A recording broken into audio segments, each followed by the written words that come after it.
Hey guys, Hector from Team Breakthrough here, bringing you guys a deck profile on Performapal Madolche. I know it sounds like really weird, but trust me, it's a very fun deck, and it was there's a lot of theory behind it that we tested yesterday and with Carlos and the team, and overall it's just a very fun deck to play, and it's very explosive. And yeah, I'll get to the explanations when we get to the cards. And after the deck profile, I guess I'll bring you guys a tournament report on YCS Atlanta and my overall experience with it. So without further ado, I guess we'll get started with the deck profile. Oops.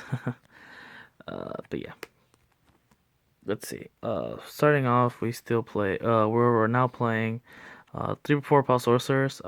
This now became more important since your monkey keyboard and your sword and your Joker got limited.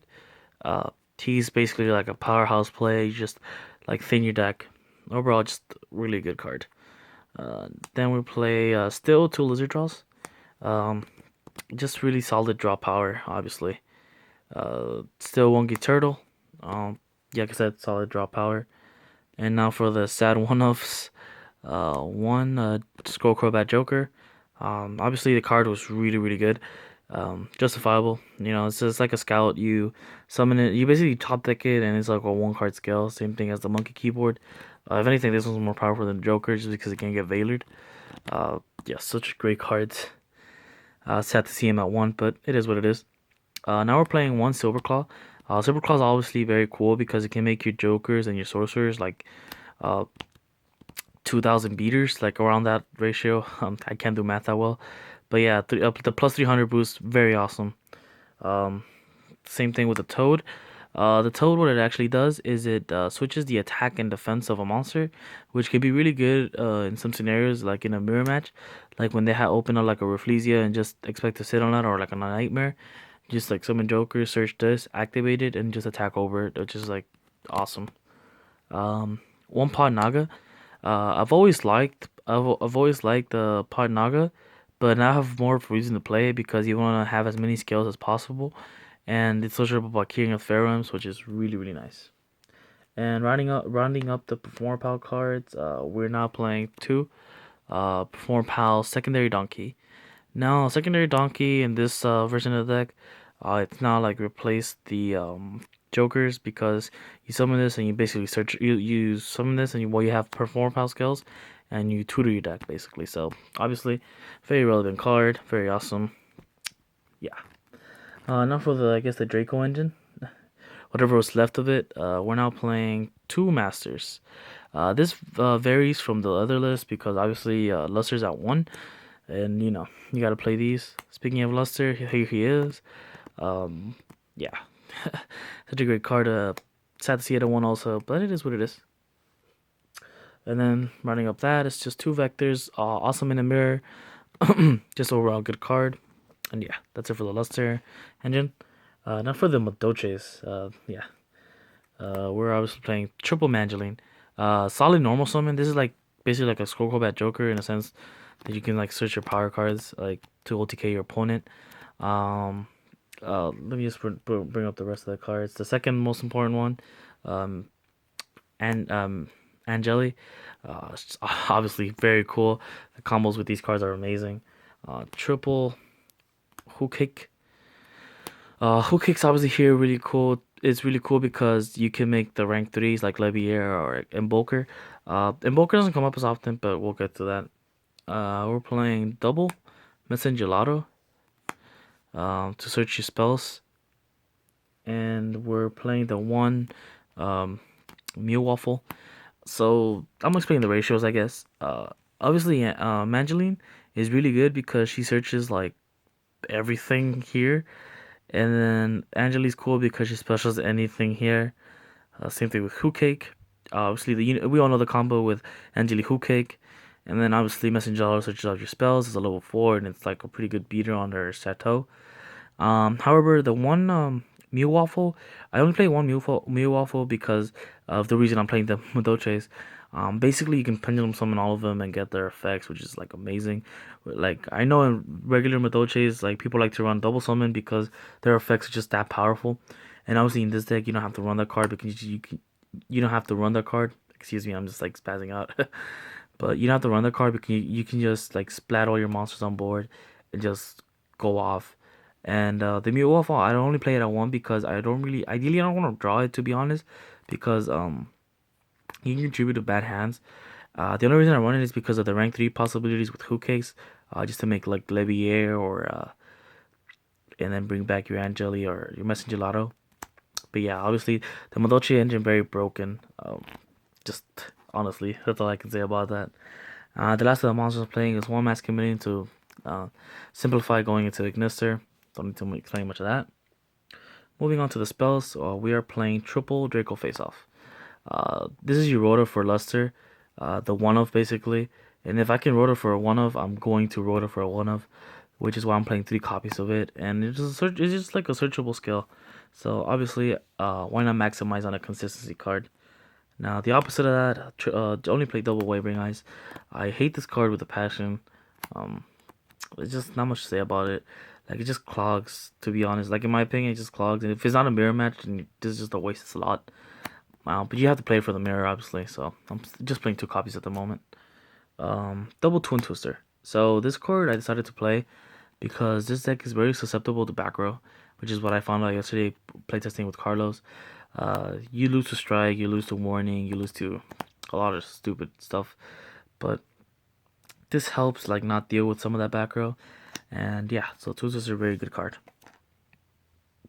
And then for the Madolche spells, I'm playing one Chateau and one Ticket. So the reason I chose to play this ratio is because I didn't want to draw these without having a Madolche monster like the Madolche monsters.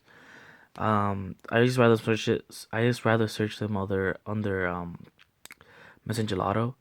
Obviously they're both very good because this makes your guys beaters and this just searches like it tutors your deck.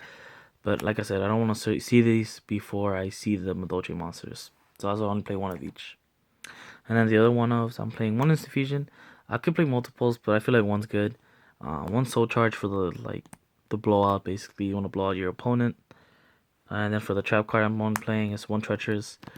Just pretty amazing card overall. Just especially under against Cosmos, like if they like if they try to summon Tin Can on summon, you just Rafflesia for this and just pop their guy. It's pretty good in my opinion. Now for the extra deck, if I can reach it. We're playing one Orden, obviously for the Instant Fusion. Not much to say about him. Basically, one card, rank 4. We're playing double Ignister Prominence. Um, just overall solid card in the mirror and against the big ships. Uh, just enough with this card. And then last of the Draco package, I'm only playing one Majester. I'm not playing the Fusion, and I probably should because of the mirror match. But at the moment, the extra deck's very tight, and there's a lot of cards I can take out for it. But at the moment, I like the extra deck, so I'm just testing it right now to see how it is. For the rank 3s, I'm playing one Invoker to switch your Messenger Lotto out. Very good. And then one Levier to bring back your Banished. Not much to say about those. Pretty good rank 3s. For the rank 4s, one Rafflesia. This card so very interesting card because like it's sensitive to treacherous. However, you can play mind games with your opponent even if you like draw the treacherous, you just like make them think you make them play around this card basically. And it's just a very powerful card overall, and I just really like it. One Dweller for Cosmos, and Burning Abyss now since they're becoming a thing. So yeah, one Castle for spot removal, same thing as Diamond Dyer. You don't want to deal with some stuff, you just Diamond Dyer them away. King of the Pharaohs, basically is a combo piece. You have to play them. Trap piece for the OTKs. Obviously, you still have a lot of spellcasters, so why not play them? And the main reason why I'm playing the Madolches is right here. Queen Bee herself, double Tiara Masu. Uh, Tiara Masu is just an amazing card, because this is basically like a pseudo Ignister, as Sin doesn't target, so you can spin back the big ships.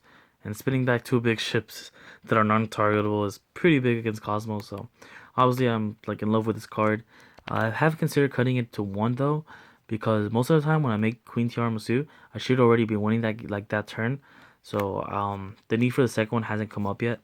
But you know I'm still testing, so I'm playing 2 at the moment. And the last card I'm playing is one what's her name? I don't even know her name.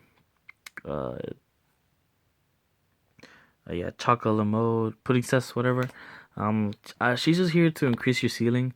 Um, she's 25, so 3,000 under Chateau. And her effect isn't bad either, so that's why we play her. And yeah, that's it for the deck profile, guys. Now for my, I guess, tournament report. So for the tournament report, for the tournament, for the main event, I opted to play Dark Pepe because I just really liked how he played.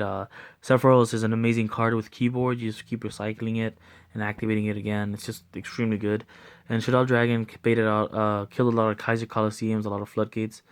Overall, the Dark Engine was just really, really good, and I was glad I played it. So round one, I played against the Pepper Mirror match. I lost 2-0 to that guy. Was a cool guy overall, but he has opened the nuts both games. Like he opened Max Seed, and I when I opted to go first game one, I won the die roll, and he opened Max Seed on my Sephiroth. He Max Seeded my Sephiroth, so he got one card, and I just didn't want to give him any more cards, so I passed, and he just opened amazing two. It just blew me out. So that was round one. Well, that was game one, and then game two, same thing basically. He opens another Maxi on my when I go first, and just the blowout from there. Uh, yeah. Game two I go against Cosmos. I think he opened pretty bad because his tin cans weren't that powerful, and his set he had like I said Cosmojo, and I had a Twin Twister, so uh, not that powerful. Game two, I just OTK'd him. So not much to say about that game. That round.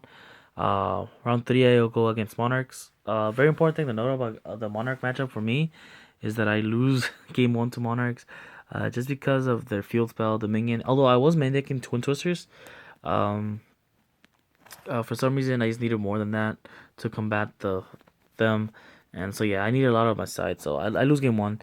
So obviously round three I lose game one. Game two I opened the Dark Hole to his Majestic Fiend, just blew him out from there. I spent something for 5, OTK'd him. Um, then game three, basically same thing. Just blew him out. Uh, round four, I go against the mirror match. We take 35 minutes for game one. He beats me. He just out researched me. Yeah, it happens. Uh, then game two, we're already under time, and I went under time, so it resulted in a tie. So at this point, it's round four, and I'm already X1-1. So I'm feeling pretty like not good about myself, because at that point you just really cannot lose. And so yeah, so I go into round five.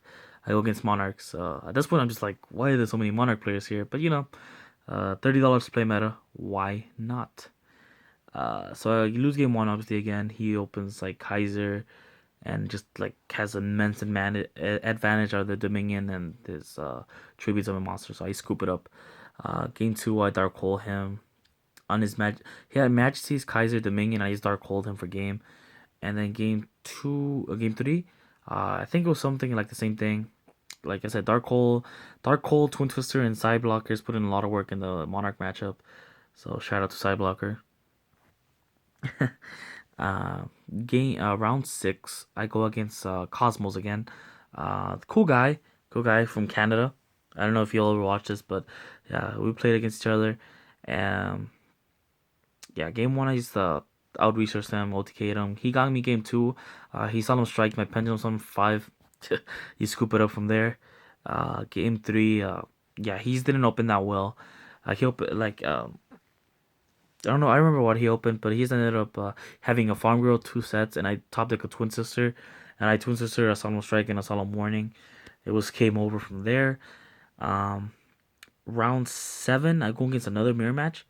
I just the game one I bricked so hard. I bricked so hard against Giant Hand Infinity, so I scooped it up. Well, I mean, I tried to play it out instead of like a plus fire, and here's the OTK'd him the next OTK'd me the next turn. Um, then game two, I opened incredibly bad again, and I thought maybe I'd go second to try to like win like that, but it didn't go like that. He opened incredibly broken again, and I didn't open that well, and I scooped it up. So yeah, I was already X2-1. At this point, I've heard X2-1s could make it to day two and possibly top 32. So I figured, I could kind of stay and try to play it out, maybe see if try my luck. So round eight now. Obviously, you heard from Carlos's video. Raw day didn't go too well for us.